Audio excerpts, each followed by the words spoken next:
Okay, last section dealt with radicals, so we're going to delve a little bit deeper into looking at how to simplify radical expressions. But before we do that, we have to warm up with some basic factoring review. So first off, we're supposed to write the factors of these following numbers. So when we look at 27, again, what are the prime factors? We know 3 times 9 is 27, but we also know 9 factors down to 3 times 3. And then we bring down this 3. So here are the factors of 27. Looking at 12, same thing. If we do 3 times 4, we know 4 factors down to 2 times 2. We have to bring down this 3. Factors of 12. We're on a roll. We might as well keep on going. 50. Let's do 2 times 25. 25 factors down to 5 times 5. And we bring down our 2. 48 is a big one. But let's go ahead and chop it into 2. So we have 24. We'll chop 24 into 2. We have 12. Might as well keep going. Half of 12 is 6. And half of 6 is 3. So we bring down a 2, another 2, another 2. So a lot of factors of 48. Last one, 42. If we do half of 42, that's 21. Factors of 21 are 3 and 7. And we have a 2 right here. Okay, so factoring that we have known for many, many years, but we're going to use those factors to look at something a little bit different with taking those numbers and putting them underneath a square root sign. So remember, square root means what times what will give us that number. Well, it's hard to see with 27 because there's no number times itself that is 27. So we're supposed to simplify these by what we do when we simplify square roots. We take out perfect squares. Okay, perfect squares are a couple different things. Give me just a second, I gotta get a toolbar up here. I'm gonna change the color of this to something I haven't used, which is blue. So, perfect squares. A couple different ways that we can say this. Pairs of terms can be taken out. Or when we look at perfect squares, we understand these numbers over here are perfect squares. Square root of 4, because those are pairs of 2. Square root of 9 is pairs of 3. And when I say that, I'm saying what times itself gives us 9, 3 does. A pair of 3's equals 9. I'm going to keep going. This is a really great list to have, so I would recommend writing it somewhere. Because again, these are the numbers that we're going to be looking at. These are perfect numbers right here. And again, we've already talked about factoring and how some students get frustrated at this part because they're a little bit weak in their factoring.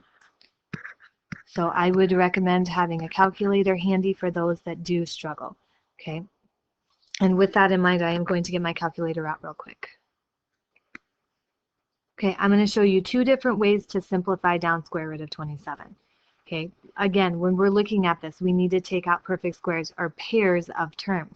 So we already realized up here that the square root of 27 was 3 times 3 times 3. So do I see any pairs in there? Yes, I see a pair of 3's. So that pair of 3's gets taken out of the square root. Is there anything left over? Yes.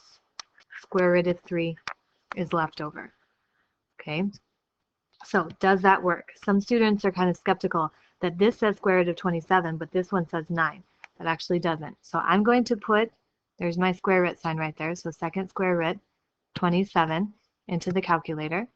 And this is why when we say simplify, we don't say just plug into the calculator and give us this answer. We want a nice full answer, because a lot of times we would simplify this down to 5.2, which is not exact. Okay, the more exact, the better in this situation. So now I'm going to try 3 square root of 3. Same thing. So we do understand that simplified completely, square root of 27 is actually 3 times square root of 3. That is taking out pairs of terms. Another way to look at this is we can take out perfect squares. So again, I'm going to go over to these magic numbers and I'm going to see, is there one of these magic numbers, is there a factor of 27 in there? Yes, 9 is. So I'm going to rewrite square root of 27 as the square root of 9 times the square root of 3. Why would I do that? Because I know square root of 9 is a perfect whole number 3. So I'm going to simplify that piece down to 3. There is no perfect square of 3, so this is what I get for my final answer. Okay, we're going to look at doing that with the square root of 12. Again, I'm going to just look at my factors up here and go ahead and put them underneath the square root sign because I'm not changing the value of this, I'm just looking at the factors. Again, I'm looking at pairs of squares. So here's a pair of a square. Okay, that piece right there will come out as its pair. I have a pair of 2's and I have a 3 left over. Okay, I don't use this concept a lot until I start looking at variables, but we still need to have it in our mind because of that variables. What I do is I always go back to my magic numbers. Is there a factor of 12 as one of these magic numbers? Yes, there is, square root of 4. So I'm going to say, okay, I know that I can rewrite this as a square root of 4 times the square root of 3. Again, not changing the value. The reason why I'm doing that is because I know the square root of 4 comes out as a perfect 2. And I have a square root of 3 left over. Okay, so still working on taking that square root of 50 and rewriting it with all of the factors. Okay, sometimes this works really handy for those students who struggle with factoring. Factor the heck out of it and then start looking for those pairs of squares. There's a pair of 5's that will come out. There's a 2 that is left over. Those that are good at factoring, look at these numbers. Factor of 50 right there in 25. So rewrite it as square root of 25 times square root of 2. And then straight down the line, I know square root of 5 is a perfect 5. 2 does not have a perfect square, so I have to leave him inside the square root. Okay, so again, simplifying radicals means we are taking out perfect squares. And when we take them out, we are just basically simplifying them and factoring. Okay, 48. A little bit different because we had to factor like crazy on this one, but let's look at what happens. 2 times 2 times 2 times 2 times 3. I have a pair of 2's right here, and I have a pair of 2's right here. So I have a 2 and a 2 as perfect pairs. 2 times 2 is 4, divided by 3. Okay, so here's the tricky part when we start getting to numbers like 48. I'm going to bring out my calculator because some students aren't quite sure what to do from here. So a lot of times I say, all right, go down this line and see if any of those are factors of that number. So they do, and they say 48 divided by 4, and they're like, oh, there it is, and they stop. However, you have to be really good with factors to realize that there's a perfect square in 12, and we found that. Okay, we found that there's a 4 in 12. And so the rule with simplifying is we can't have any other perfect squares inside that radical, and we know that there's one hidden in 12. So that means that I have to keep going. It must be 16. Whoops, 48. 48 divided by 16. And there it is, 3. So I know that I have a perfect square of 16 and 48, and I have a non-perfect of a square root of 3. So I simplify that down to square root of 16 is a perfect 4 times square root of 3. A hard concept for students to understand that, again, there was a 4 hidden inside that 12. And because of that, I had to keep going down the line of perfects. Okay, let's look at square root of 42. I'm just going to rewrite it up here as 2 times 3 times 7. And I'm going to go hunting for pairs, and I see none. Okay, does that mean that I can't simplify this? Well, let's look at our factors over here. Are there any of these perfect square factors in 42? No, there's not. So that means that this cannot be simplified. We are going to just have to write it as 42. So showing that sometimes we can't simplify. Okay, again, two different concepts on how to simplify these square roots, understanding that this is going to be what our answers are going to look like. We are taking out the perfect squares. We are leaving the non-perfect square numbers inside the radical. Okay, go ahead and get out your notes and vocab for this section. Objective of this section is to perform computations and write numerical expressions with squares and square roots of positive rational numbers. So again, we're simplifying radical expressions. There are a couple rules that we have to abide when we do this. I'm going to read this real quick. It says a radical expression contains a radical, such as the square root. Recall the expression under the radical sign is called the radicand, and a radicand is in simplest form if these three conditions are true. So no radicals have perfect square factors other than 1. That was the one that we dealt with our introduction, where we couldn't say 48. We could leave that square root of 12 underneath there because it can't have any perfect squares. 12 has a perfect square factor. No radicands contain fractions, which deals with our last one. No radicals appear in the denominator of a fraction. So we are going to look at that a little bit later. Their nice little graphic their little chart here gives examples of what we did in our introduction. Okay, understanding that we can rewrite that square root of 36 in many different ways without changing the value, which is what we're going to have to do with example 1. We are supposed to simplify square roots. So again, simplify square root of 80. What does that mean? Take out all perfect squares. So handy dandy calculator out for those that struggle with factoring. Oh goodness, struggle with getting calculators on their screen. Okay, 80. I'm just going to go down the line. Let's see, 80 divided by 4. Does that work? All right, there's a 20. Students want to stop there, but again, know our factors. There is a perfect square hidden in 20 by the name of 4. So I know it has to be something more than that. So I'm going to try 9, knowing that that's not going to work. Okay, then I'm going to try 16. Again, I'm just trying to find a number that is divisible by 80 out of one of my perfect squares. So go down that list until I find one. Look at that. That does work because 5 does not have a perfect square in it. So I'm going to rewrite square root of 80 as the square root of 16 times the square root of 5. And again, why am I doing that? Because I just got rid of a perfect square factor. Square root of 16 is 4, and I have to multiply that by a square root of 5. Okay, go down this line of our magic numbers. Find the factor of our radical that we can take out of the radical sign. All right, go ahead and try guided practice 1. Okay, 1A, pretty straightforward. 1B dealt with a pretty big number, so going down the line, we found that 36 is the biggest factor in there. Square root of 36 came out to be an even 6, square root of 5. One other thing I see students struggle with is they see that 6 and they say, well, 6 can be factored down to 3 and 2, so we're not quite done. Well, remember what the rules say. There can be no perfect square factors. So the only numbers we care about are these right here in this line. Okay, give or take a couple bigger ones that we might see later down the line. Again, those are the perfect squares that we care about. Looking at example 2, a little bit different because now we have 2 radicals. Well, all we have to do here is just one extra step of multiplying them together, and then we're going to simplify. So 2 times the square root of 14, square root of 24.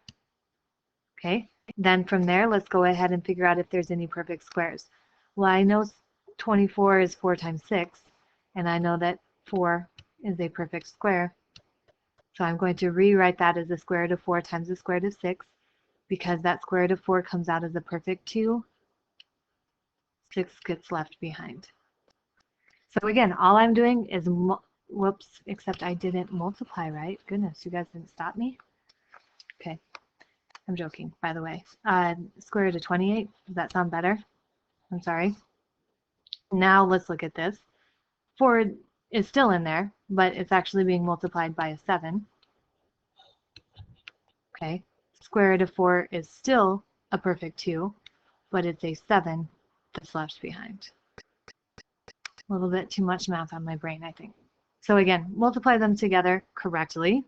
and then you can go ahead and factor out those perfect squares. All right, go ahead and try guided practice 2.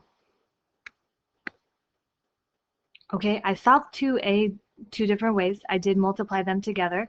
We found out earlier that square root of 50 is 5 square root of 2. But then I also went ahead and just looked at the factors of these. Here's my square root of 5, but I also know square root of 10 is square root of 5 times square root of 2. And I notice this, look, I have a pair right there. Also, the reason why I did this again is to look at something we're going to do later. What is the square root of 5 times the square root of 5? Well, the square root of 5 times square root of 5 is square root of 25, which comes out to be a positive 5.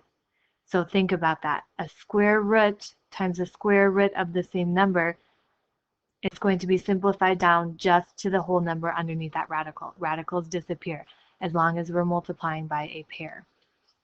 2b, multiplying those two together, we see 48, which we have dealt with earlier. Okay, now we're going to start dealing with squares. And squares, cubes to the fourth of dealing with variables. They have a good example up here, but I'm going to show you another different way to look at this down here. Okay, so when we have to simplify this, we're back to one of those multi-step problems where we have many different things going on in here. So I'm going to look at each one individually. Okay, first thing I'm going to look at is that square root of 90. Okay, that is a constant. We know how to deal with that. So is there a perfect square in there? Yes, there's a 9. And it's being multiplied by the square root of 10. So that leaves after a 3. One tricky thing here, don't think that that square root of 10 is perfect. Square root of 100 is a perfect 10, but square root of 10 is not. So he is stuck behind. Now I have to figure out what to do with these variables. Well, let's look at x to the third. Okay, I'm going to go ahead and write that out as the factors of x to the third. Well, there it is. Okay, remember how we said pairs of squares? That's when this comes into play. I have one pair of x's. I have an x that does not have a pair, so he is left behind. Now let's look at our y's. I have y times y times y times y. I have one pair of y's and I have one pair of y's. So that whole radical disappears. I have y times y, which is y squared. Let's look at those z's. I have 5 of them. I have a pair and a pair. So I have a z times a z, and I have one that does not have a pair. Z times z, z squared, and I'm left with one underneath the radical. So I have a huge mess here. This is kind of like when we were doing dividing by exponents, where if you do have a huge mess, I would go ahead and make an exponent, or make a radical, I'm sorry, and then write whatever is left inside. I have a 10 left inside the radical, I have an x, and I have a z. Then I'm going to write whatever we took out, all of the perfects we took out. Took out a perfect 3, an x, a y squared, and a z squared. Okay, pretty crazy. So let's look at another way to do that. When we look at pairs, these are numbers that are divisible by 2, correct? Because a pair is 2. So when I look at my x to the third, I say, okay, how many pairs of 2 do I have in there? I have 1. And I have a remainder, and that remainder is going to be stuck inside, right? So you're always going to either have 1 left over in the radical or none. You're not going to have anything higher than a power of 1 in there, because every other number is divisible by 2, correct? Again, 4 divided by 2 is 2. Perfect 2, remainder of 0, that's why I have no radical. 5 divided by 2 is 2 with a remainder of 1. So that's another way to look at it. Divide them by 2. If there is a remainder, you have a 1 stuck in the radical. Okay. Otherwise, you can go ahead and factor them out, look at the pairs that can be taken out, and then go from there. Okay. All right, go ahead and look at guided practice 3. Okay, I did 2 different methods on this where again I split them up and I looked for those pairs. I took the pairs out. If I did have a remainder in there, it stayed underneath the radical. So the 2 and the t were the only thing left in that square root. On 3b, I went ahead and just divided them by 2. Okay, 1 does not divide by 2, so I knew that I was going to have an x in the radical no matter what. 10 divides by 2 evenly, 5. So y to the 5th, all of the y's came out. 5 doesn't quite so much. There are 2 pairs, but 1 was left over in that radical sign. Okay, so 2 different concepts on how to solve those. Okay, now we're going to get into the one word that we did not talk about in the introduction. That rule that we cannot have the square root in the denominator. But remember what I said about the square root of 5 times the square root of 5? We know that if we multiply a radical by itself, we get rid of the radical. So how are we going to do this? That's exactly what we're going to do. First step, which expression is equivalent to square root of 35 over 15? Well, first off, I'm going to rewrite that as the square root of 35 over the square root of 15. Again, I did nothing to change it. I just looked at them both as square roots. Then I started going through my rules. Well, both of them are simplified, but here's that rule that we can't have a radical sign in the denominator. Okay, there's a reason for this. If you remember back to talking about rational functions are numbers that you can write as a ratio. Let me get out my calculator. So if we took square root of 15, we get this crazy number. Okay, if I math fraction that and ask it to write it as a fraction, look what happens. I can't write 15 as a fraction. So I have an irrational number in a denominator. I can't divide by an irrational number. Therefore, that's where I have problems. So that is the reason why we cannot have a square root in the denominator, because this is an irrational number. It's not in its right mind, is what I say. So how do you get rid of it? Well, we just found out that if I multiply a radical by itself, I get rid of the radical sign, which is awesome. So let's go ahead and multiply square root of 15 by itself. I know then that I'm going to get rid of those radicals, because square root of 15 times square root of 15, I know, is just a positive 15. But look at what I just did. Remember how we always have to make sure that we don't change the answer of a problem? Well, I did, because all I did was I worried about that denominator. Well, there's many, many different ways that you can write the number 1. Square root of 15 over square root of 15 is the number 1, because any number over itself simplifies down to 1. So again, a nice trick way to transform the number 1 into helping you out. Now we have to do a little bit of math here. We have to figure out what 35 times 15 is. 525. So that still is in a square root. Okay, so got rid of the denominator problem.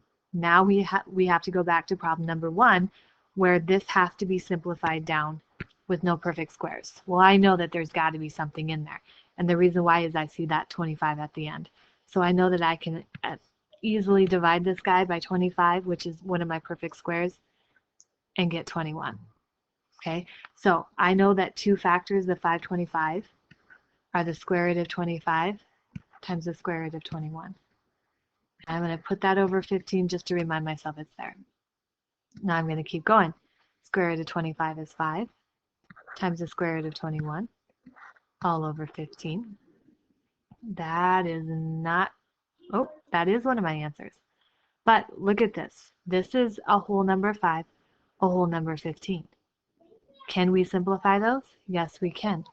5 goes into 5 once and into 15 3 times.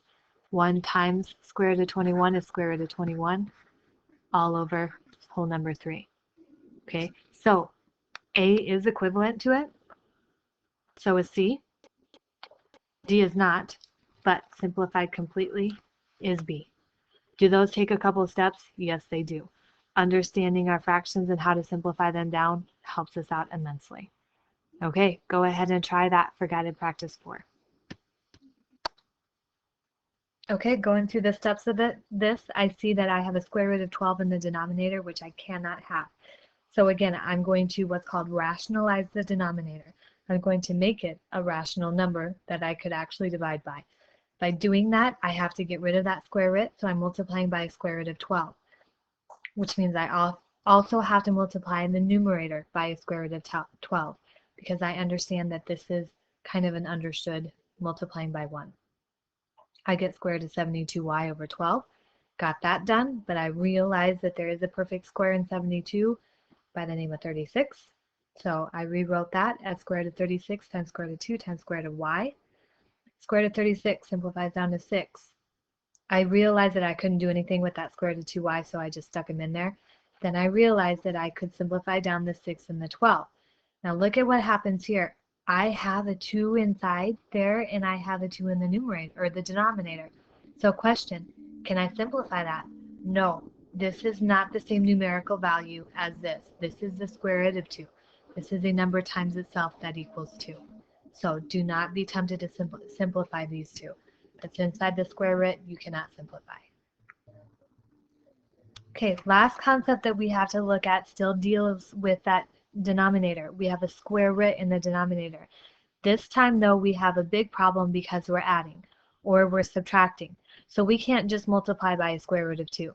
And this is the reason why. If I multiplied this bottom by a square root of 2 and I had to use a distributive property, I have 5 times the square root of 2. Granted, square root of 2 times square root of 2 gives me a positive 4. I'm still stuck with the square root of 2. I can't get rid of it just by multiplying by a 2. But what I can do is I can multiply by what's called the conjugate. So let's look at this. These are opposites. 2 plus the square root of 7 times 2 minus the square root of 7 are conjugates. If we multiplied those two together, that square root of 7 would disappear. So I'm going to show you how that works.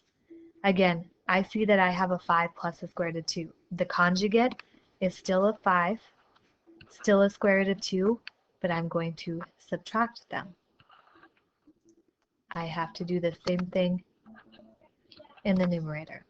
So let's go ahead and start with the numerator. I realize that this is actually the distributive property. So 3 times 5 is 15.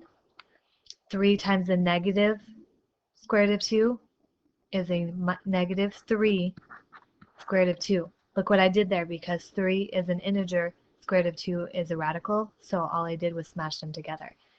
Now let's look at what happens in this denominator. This is also distributive property, and this is actually a concept that we have not gone over yet, but we will in the next chapter. So don't get frustrated if this sounds really weird, because again, conjugate's pretty high level. I do want to give you the opportunity to look at it, but I'm not quite sure if you're going to see it in the future. What I have to do is I have to distribute this 5 to both pieces. So that's what I'm going to do. 5 times 5 is 25. 5 times the negative square root of 2 is the negative 5 square root of 2. Okay, yes, I do have a square root down there, but don't worry about it just yet, because look what happens next. Now that I distributed that 5 through, I have to distribute the square root of 2 through as well. So I get a positive 5 square root of 2, and I get a negative square root of 2 times square root of 2, which is 2. So look at this huge ugly mess. This denominator, look what happens to my square roots. They disappear. My denominator, I'm left with 25 minus 2, which are nice rational numbers I can handle. Granted, I do still have a radical in the numerator. That's okay, because there's no rule about having a radical in the numerator. I'm going to have to keep going with simplifying this. I have 15 minus 3 square root of 2. 25 minus 2 is 23. Can I do anything with that? Nope. Looks like I'm pretty set. There's my answer. So again, that's called a conjugate. I'm multiplying by the opposite of the denominator. Look at what I actually did. I took the square of the first term. 5 times 5 is 25. Then I took the square of the second term. Square root of 2 squared is actually a 2, and I subtracted them. So you don't have to do this crazy middle step. I did just to show you why it works, because it gives us the opposites of each and they cancel out. So I'm going to do one of the guided practice with you, and then you can go ahead and try 5B by yourself. Again, looking at the problem, our denominator is a problem. So I know that I'm going to have to multiply this by the conjugate. The conjugate is still a 2 and a square root of 2, but it's the opposite sign. I'm going to subtract. What I do to the top, or to the denominator, I have to do to the numerator. So with that in mind, I do have to distribute in the numerator. So I end up with 6 minus the 3 square root of 2. Please don't make that square root of 6. That 3 is a whole number. That is a radical. Then I know that I'm going to take the first piece squared. So 2 squared is 4. And I'm going to subtract the second piece squared. Square root of 2 squared is just 2. Okay, then I'm going to go ahead and simplify. 6 minus 3 square root of 2. 4 minus 2, 2. Okay, can we simplify this? 6 divided by 2 simplifies, but 3 divided by 2 does not. So we are stuck. We can't do anything with this problem except circle it. Okay, again, up here, please realize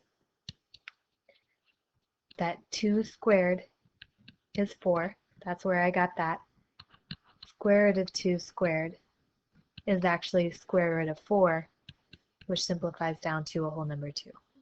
Okay, so this is called conjugates. I'm still rationalizing the denominator because I simplified it down to a rational, but I have to multiply by conjugates in order for that to work. Okay, go ahead and give 5B a try. Okay, realizing our problem is in the denominator, I multiplied by the conjugate, which this time was positive. So distributing through the numerator, 21 plus 7, square root of 7. Multiplying that through the denominator, 3 squared is 9. Square root of 7 squared is just a 7, and I'm always going to be subtracting them, taking the opposite of it. Simplifying that down to 21 plus 7 squared is 7 over 2. Okay, again, high level stuff, that last one. What we really want to focus on is this up here. Understanding how to, for one, sorry if that makes you dizzy, simplify. Picking out those perfect squares with just a constant term, but then also looking at how to do that if we have variables as well. So those type of examples are the ones that I think you should be pretty comfortable with. Okay, with that, go ahead and try the assignment for this section.